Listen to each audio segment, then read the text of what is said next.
So a few months back, I had a conversation with a younger employee about the Stanley Cup that I had seen online, and I didn't really think much of it until I was in a workout class last week, and quite literally every single person in the class had this massive water bottle with this handle on the side of it.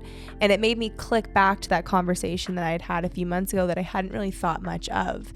And after I noticed it in that workout class, subsequently everywhere I went in Nashville, I kept seeing these cups.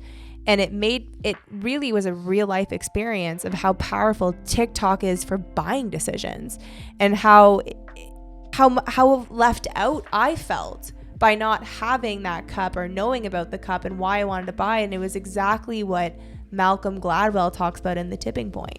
It's almost kind of far less incremental, because like you see one pair of Vans and then a couple weeks later you see a couple other. Yeah. And it takes like 6 months to a year before it becomes, a trend in the masses. But TikTok has like supercharged.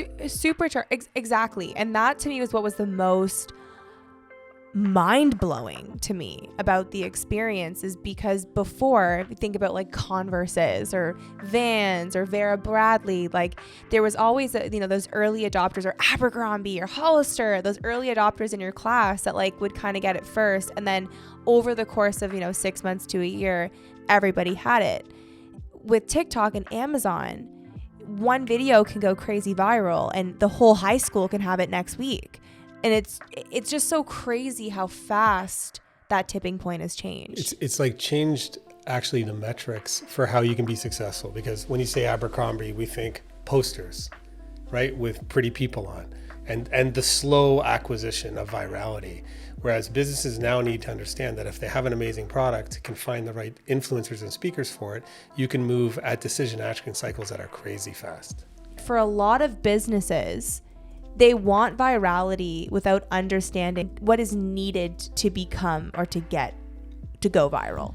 Mm-hmm. And it's focusing on faster decision-making cycles and moving to a point where you're creating content that might not be 100% perfect. A really interesting dynamic that I think business owners, who often really aren't on TikTok because they're so busy running their business, they need to know the power of virality when done properly. They didn't even use influencers. Like, people genuinely influence the product without it being paid or forced. And that's what a lot of brands are missing. Like when I talk about like the TikTok train wreck, it's like you're forcing a UGC to create content for you. And Gen Xers and millennials, they know that they're paid people. Using these Dallas Cowgirls, using these cute pink cups, that's genuinely what they're using.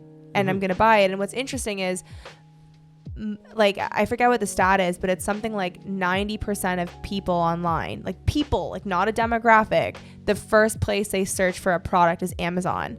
So because this product is sold on Amazon, once you kind of started seeing these vignettes of like what these influencers are genuinely using and aren't paid promotional posts, the first thing these girls would go to is Amazon, and then it could show up at their house the next day, or in some states or cities the same day. What people can learn from this is that Stanley Cup, it wasn't paid, it wasn't a campaign, it wasn't a promotion. They designed a product that their target market consumer genuinely wants to use, and they allowed the power of the internet to sell their product for them. And what the main takeaway is from this is, by creating a great product that's actually designed for the target market consumer, you can benefit from how much faster the tipping point happens in the digital world, and why you should be leaning in and creating effective and strong branding, because all that it takes is a team of Dallas Cowgirls to have it in the behind the scenes video, a photo of it, and all of a sudden the next week you become a viral sensation with over 148 million hits. Like, it's crazy how well these cups are doing on TikTok.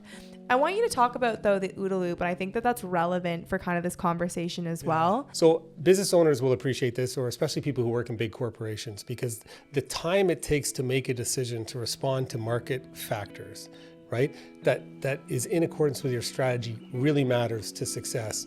And one of the places that was played out in real time is in the military during World War II. The German officer corps were spectacular tacticians who embraced a concept called maneuver warfare theory, where they were able to do faster decision cycles. So think of it, if you're a corporation going out against a competitor with equal resources, the better and faster decisions you can make will win the day. What this comes down to, and like the main takeaway and why we want to talk about the OODA loop, is I see so often in big businesses like their inability to adapt and to make change quickly. And we're living in such a fast-paced environment with digital media and marketing. And if you can't make a decision fast enough to innovate, improve your packaging, your product, or to create content that's what the platform is actually wanting and looking for, you're not going to win. And I see so often in my job that clients want virality. Like they talk about it as if I can just like hand it to them. And it comes down to like how you approach your decision action cycles, because you have to be able to move quick. You have to be okay with setting out a product that's 80% there. You have to be okay with it not being perfect and it not always hitting, because the whole point of the algorithm is it's kind of like gambling. Like you've got some rules, you know what you got to follow, but there's so many variables that you can't control. And that's why the Stanley Cup case study is such a great example, because what made Stanley Cup viral wasn't necessarily Stanley Cups.